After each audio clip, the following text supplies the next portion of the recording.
Let's make a black cherry live edge bowl.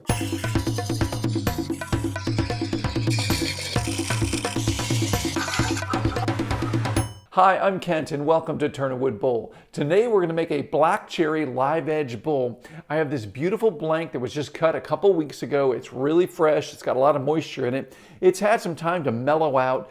Black cherry, the sapwood, can hold a lot of moisture and it makes it a little bit tricky to turn as soon as it's been cut. So I like to let it mellow out just a little bit after it's been cut. So hopefully the moisture will distribute a little more evenly throughout the entire piece. Now we're going to do a live edge piece, which means we're going to try to keep the bark on. Black cherry can be a little bit temperamental as far as retaining the bark on a live edge bowl, but we're going to do our best. And I might have some tips for you in this video of how to keep the bark on a bowl like this. So you're going to want to stay tuned for those. So let's go ahead and get this mounted to the lathe and see what we come up with. I'm going to chisel off some of the bark in the center where the spur drive center will be connected. Typically the bark will just crumble under the spur and then it builds up a bunch of matter in there, and then the spur drive doesn't have a good connection. So we want to get down to the actual wood surface below the bark so we have a good connection there. That's why I chiseled this away.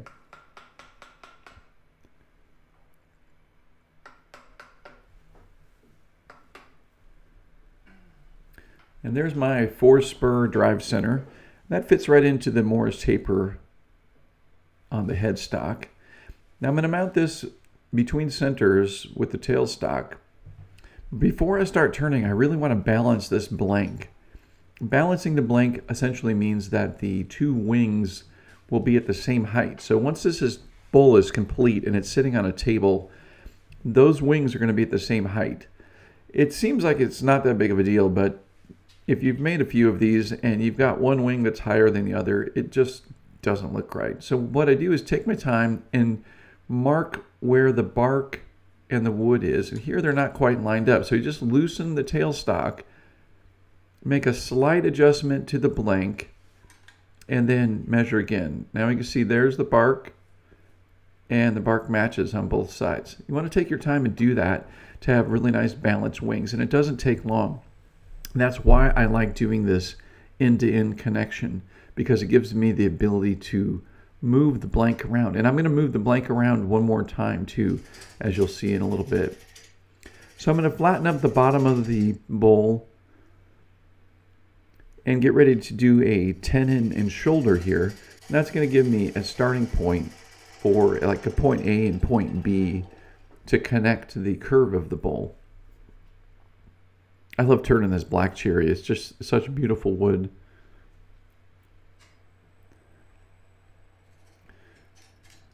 I'm using my 5/8 inch 55-degree bevel swept back bowl gouge. Notice how I have the nose of the bowl gouge pointing in the direction of the cut. Now I needed to take away a little bit more material there because the bottom of this blank was not so balanced. So I want to get this nub out of the way. I don't want to have that nub diminishing the connection. So let's just get that out of the way now, and it's just a simple hit with the chisel. If you notice, I undercut it with my spindle detail gouge. That made it really easy to chisel off. So I'm just going to line up the connection point with the spur drive center and then bring the tailstock up. And I'm going to kind of eyeball it there for the time being. Okay. And the other reason is once I build that tenon, I don't want that nub to be bottoming out in the tenon. You want a good flat bottom to the tenon that's going to be on this. And I've switched over to my 1/2 inch 55-degree bevel swept back bowl gouge. And I'm going to mark the diameter of the tenon. Now remember, with the dividers, I'm just letting the left side touch. The right side, I'm just holding that over the circle that the left side creates to make sure that I've got the width marked properly. And then I'll remove material up to expose that tenon.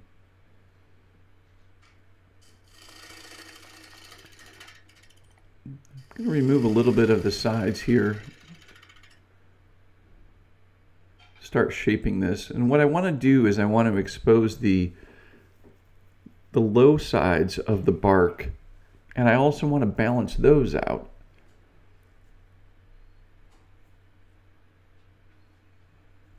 So you can really see the grain texture there is just gorgeous. Black cherry has medullary rays in it, and those are the grain that run from the pith or the center of the tree out to the bark, and they cross over the annual rings.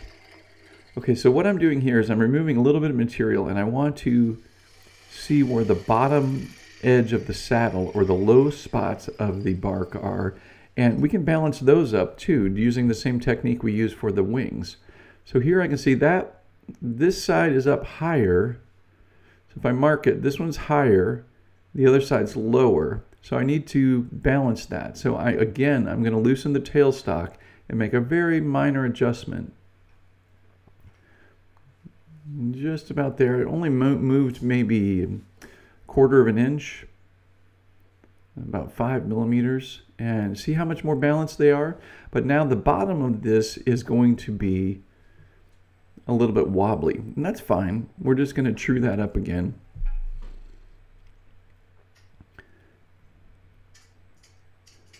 And when you adjust for those lower portions of the bark, you want to make sure that you keep the wings in the same location that they are. And the way I do that is I basically put the wings parallel to the blade itself. So they're on the left and right side, and then I have the bark above and below. It's a little tricky to describe, but essentially you want to make sure that you're not jostling the wings around when you adjust for the lower bark sections. Okay, so now we have the tenon and the shoulder established. This tenon is much larger than what the foot will be. We'll reduce this down when I do the foot. I just want that to have really good support. I'm going to be using my 4-inch jaws on my chuck to hold this, so I have a good skewer connection while I'm turning. But we'll remove most of that tenon and shoulder area to make a more elegant foot on the bottom of this bowl. Okay, so I'm going to go back to cutting the curve of the base of this bowl. I'm using my 1/2-inch bowl gouge. I'm just establishing the curve here initially. I don't want to go too high there because this bark is relatively tender and I don't want to knock it off. Now, the direction I was just cutting from the base up to the rim is a supported grain cut. What I'm doing right now is technically not a supported grain cut, but this will allow the bark to stay intact because I'm essentially moving in the direction that pushes the bark down onto the wood. If I continued up to the rim in the original direction from the base up, I have a great chance of just ripping bark off, and I don't want that to happen. All right, so I still have some edges here that are cut from the bandsaw. I need to remove some more material. So you can see I'm making a very light cut, not removing much material at all. I'm just going to sneak up on this diameter. I don't want to get too aggressive here. I'm using my 1/2-inch bowl gouge, which I just sharpened, by the way.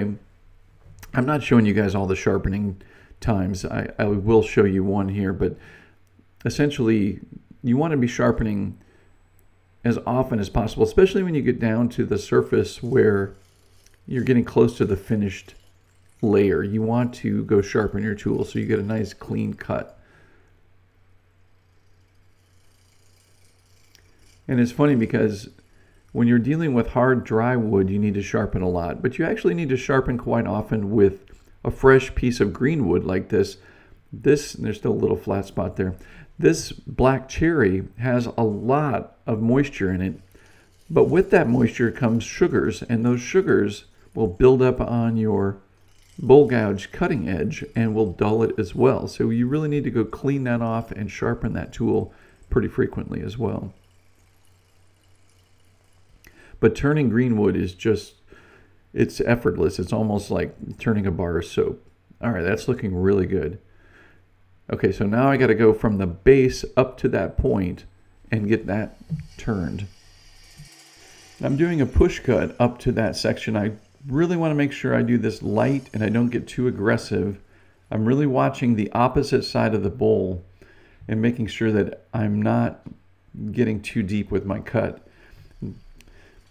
This is an area where if you get too aggressive, you end up making repeated cuts over and over again. You can see at the top of the bowl, I'm just removing a little bit of material.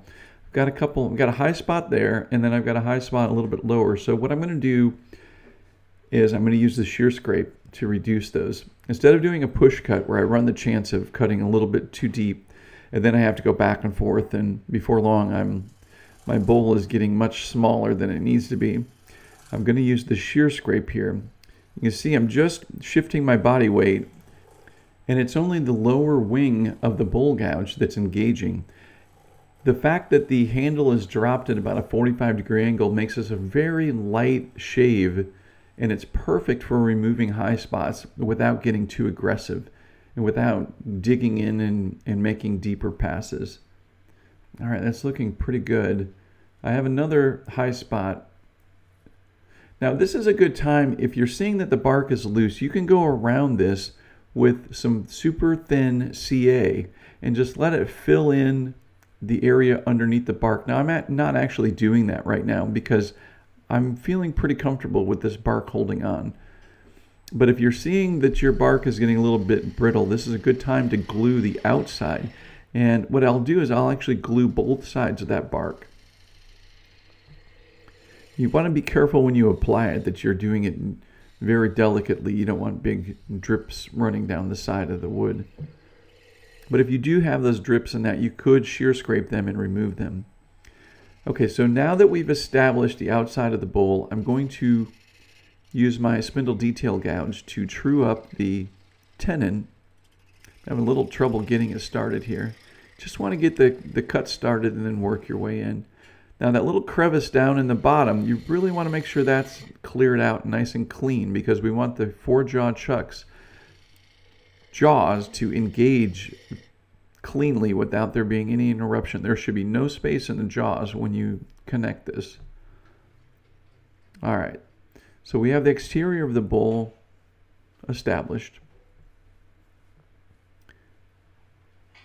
I'm going to take my drive center out and attach my four-jaw chuck. I have my initials on this because I was at the Florida Woodturning Symposium a couple weeks ago and just want to make sure everyone knew not to run off with my chuck. Okay, here you can see that connection. See how that tenon fits perfectly on the inside of the jaws, and it seats up on the top of the jaws. There's no gap in the top, and it grips perfectly. That's the connection that you want for all of your tenons. Okay, so I'm going to use my heavier 5/8 inch bowl gouge to remove some of the bark material. Now this is not the way that I'm going to approach this bowl. The technique that I like to use for the interior of the bowls is to work down the walls. If you've seen any of my videos, you know I like that. But the reason that I do that is specifically for these winged bowls, these live edge bowls. You really can't clear out the center of the bowl and then expect to have the wings be in a condition where you can actually cut them later. So you really want to do the wings first. Right now I'm just kind of leveling the top and taking some bark off. This also helps with the balance the piece so I can get the lathe speed up at a decent speed where I can really work the outside wall. Okay, so now I'm going to come back in with my 1/2 inch bowl gouge and I'm going to establish the wall thickness.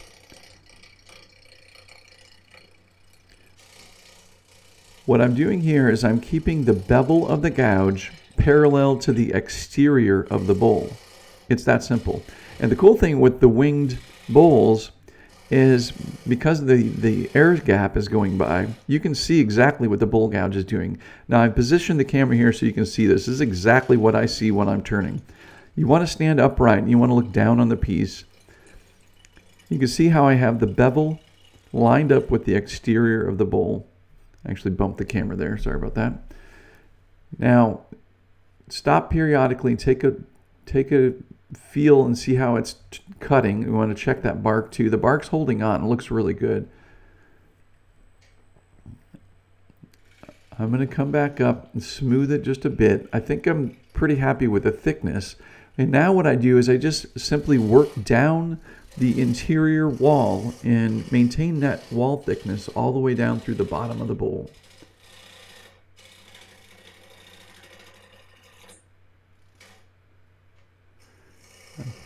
I remove some material here.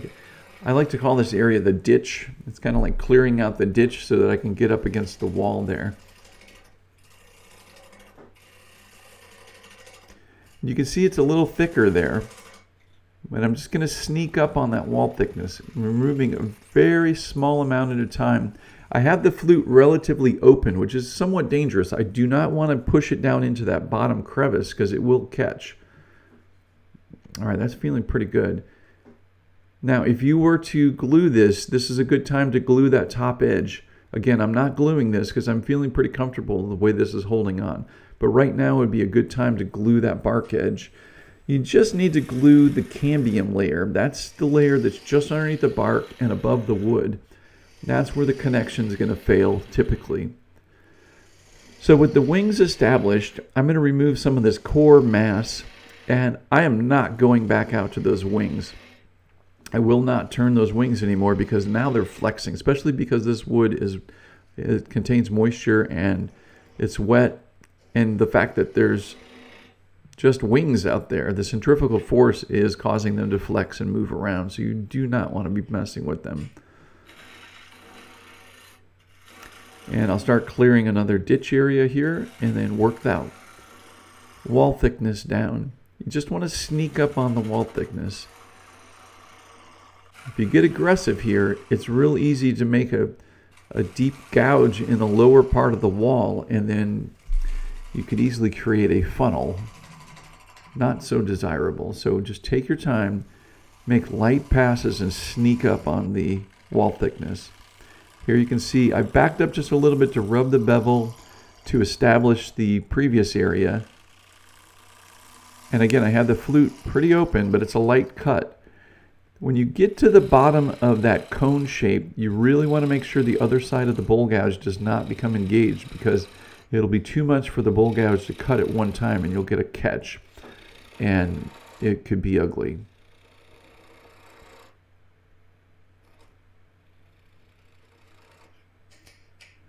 So just lower that center mass again and just keep sneaking up on that final wall thickness. You see right there, there's just a little bit of sawdust that was on the cutting edge, and it essentially stopped the gouge from cutting. I've been having a little bit of issue with my camera dropping frames. I'm going to address that. So you see the image pause there. I apologize for that. I'll try to get that corrected very shortly. Alright, so we're working our way down through the center of this, and I keep removing the mass of this as I go. Now, especially now, I do not want to go back up to those top wings. That's a big no-no at this point. So I'm going to basically remove this material. Now the center of this is still a little flat, and it's not quite to where it needs to be. This is, like I was mentioning before, you really want to sharpen your tools when you get to your final cuts. Even if you've just sharpened them recently, go sharpen them again, because you want a nice clean cut on that final pass. You can see right there, basically all I'm doing at the sharpening station is cleaning the bevel edge all the way up to the cutting tip. And once that's established, I'm ready to cut again. And you want the bottom interior of the bowl to be curved and match the shape and the curve of the bowl. You don't want it to go flat. So here I'm making that bottom curve. And we're going to take a look at this. It feels pretty good. There's a little bit of a high spot there. I'm going to go one more pass. And what I'm going to do is I'm going to back up just a bit to merge these areas together. Very, very light cut. I have the flute very open. But as I come to the center, I'm going to close it to the right at about a 90-degree angle. And you want to be careful with that little nub And just take your time and let the tool cut that away, because if you push, you're going to pull out a bunch of fibers and you're going to have a hole there. We don't want that. You can see how beautiful this wood is. When it's thin and the moisture's still in it, light will go right through the sap layer, and it's absolutely gorgeous. I love turning green wood, especially black cherry.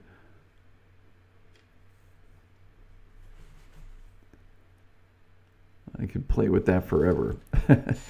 Okay, so I am going to sand this. The wood is relatively wet. The surface area is drying pretty quickly. What I'm going to do is I'm going to use a 120 grit to take off any tool marks. Typically when you do a live edge bowl, you're going to have tool marks on the wings. There's no getting around it. When those air gaps go by and your tool re-engages, it usually makes a little bit of marking.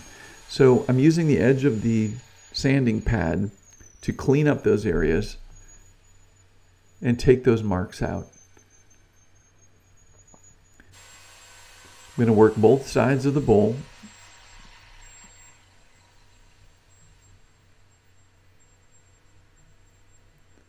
You want to take your time, look where the marks are, and remove them. On the outside, I can actually get the lathe going and smooth out some of the lower portion. I don't want to get too high up on the wing. You really want to do this by hand. Go look for the marks. And again, I'm just using the side of the disc to sand down those rough spots. Okay, so let's take the tenon and the shoulder off and shape the final bottom foot of this. I'm going to use a jam chuck. Very, very simple tool here to hold this in place, and a couple of pieces of thin foam packing material. You just want to make sure the packing material is real even. And I'm going to line up to the previous center right there. And because we had the tailstock on this before, it's easy to line that up. Once that's lined up, we should have a good balanced connection, and we can start removing the tenon and the shoulder and create the foot. Now I'm just doing side push cuts towards the headstock to remove this material. And then I can pull back and do a scrape cut like you just saw. I'm using my 1/2 inch bowl gouge. And I like that for this. The width of the foot seems about right there. Typically, if you're trying to figure out the ideal width for a foot, it's usually 1/3 of the diameter. Working in thirds, for whatever reason, visually and aesthetically, is very appealing for us. Now you can see I left that area a little bit high, and I'm going to use a shear scrape here to lower it and match it to the other section of the bowl. Just gently shaving off material. You can see those long, thin angel hair shavings coming off. That's what you're looking for. All right, that's looking pretty good. Now I will final sand this later by hand. So the sanding I was doing was just to get the rough spots out, and I'm going to apply oil to this. It's not going to be the final finish for this bowl, but it's going to act as a way to retard the slowing or the drying process on the ingrain. That oil will get into the ingrain fibers and slow down the process of this drying out. But I'm getting ahead of myself. Okay, so with my 1/2 inch bowl gouge, I'm going to flatten the foot, the rim of the foot, and then I'm going to remove the material in the middle of the foot because I want the bottom of the foot to be concave. I just want the rim of the base touching the table. Plus, we want to remove that thicker mass of material there. Remember, if we have a big mass of material, we're going to have problems with this cracking as it dries. When you have a thick, dense area next to a thin area, the thick area will retain moisture longer and put stress on the thinner areas around it. So if you have a thick and thin turned piece, you're most likely going to see cracking, especially if it's a green piece of wood. So I'm using my spindle detail gouge to make the concave bottom. The ideal situation is the bottom of this foot matches the inside bowl width, the wall width. So the thickness right where I'm cutting right there up into the inside of the bowl should be almost the same thickness as the walls of the bowl. So I put forward pressure in and turn the lathe off, and that will remove this tenon or this little nub. If you're not comfortable doing that, you can stop and cut that off by hand and sand it. And then I'll sand that bottom area and get that cleaned up. Again, this is not a final finish. This is just used to, I'm doing this simply to seal the piece. It's also nice to see how the wood grain is going to appear. This is tried and true Danish oil, which is 100% boiled linseed oil, which essentially is flaxseed. The reason I like using tried and true is that they do a true small batch boil and they let it cool naturally. The large manufacturers do big batches and they use metals and different chemicals that they put directly into the oil to help it dry and cure. But tried and true doesn't do that, so that's why I really like this product. Now again, this is just sealing the end grain for the time being, and this will somewhat cure and soak into the wood, so I can apply other finish over this. But look how beautiful that looks. And I've only sanded down to 180 grit. You can still see some scratches in there, but look at this piece. Black cherry is absolutely gorgeous, and to showcase it in a live edge form like this is just, I love this. I love turning bowls. Have you guys figured that out? I really love turning bowls. Look at that. There's still moss in the bark. Or lichen. I don't even know what that is. I have to learn what that is. Ah, I love turning live edge bowls.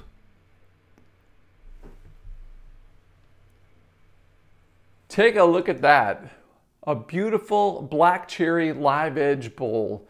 And we got really lucky because I believe the sapwood mellowed out enough that it was holding onto the bark a little bit more. The moisture moved, which was nice. So it didn't have the cambium layer, the layer right underneath the bark was not super fragile like it can be. And if you run into situations where you start seeing it become loose or you see a gap in there, you can use the technique with the super thin CA that I demonstrated. You can use that to reinforce that gap, and that's going to buy you some time, and it could hold indefinitely. But just remember, this bark is pretty tender, and any kind of movement or use with this could easily knock this off. So as this dries, I'll take a look at it and see what happens. But right now it's holding on quite well, and I think this turned out gorgeous. Look at that. Look at that wood, and you can see those really fine medullary rays in there. Those are the grains that run from the pith out to the bark. Some trees have more than those than others. White oak has a lot of medullary rays, but this does as well. They're really fine, just a beautiful species to turn, and I'm quite happy with this. So I hope you guys learned some things with this. I hope you saw the importance of balancing this. Look how balanced that is. The two low spots in the saddle and the two wings are really well balanced. And visually that just becomes that much more pleasing. When we see something that's symmetrical, it just looks good. For some reason, as humans, we're attracted to symmetrical things.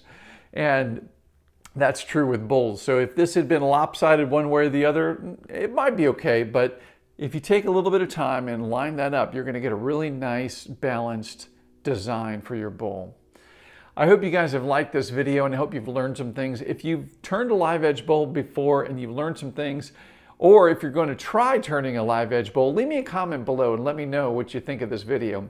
And if you haven't already, click that like button. Thank you. And subscribe if you're not already subscribing.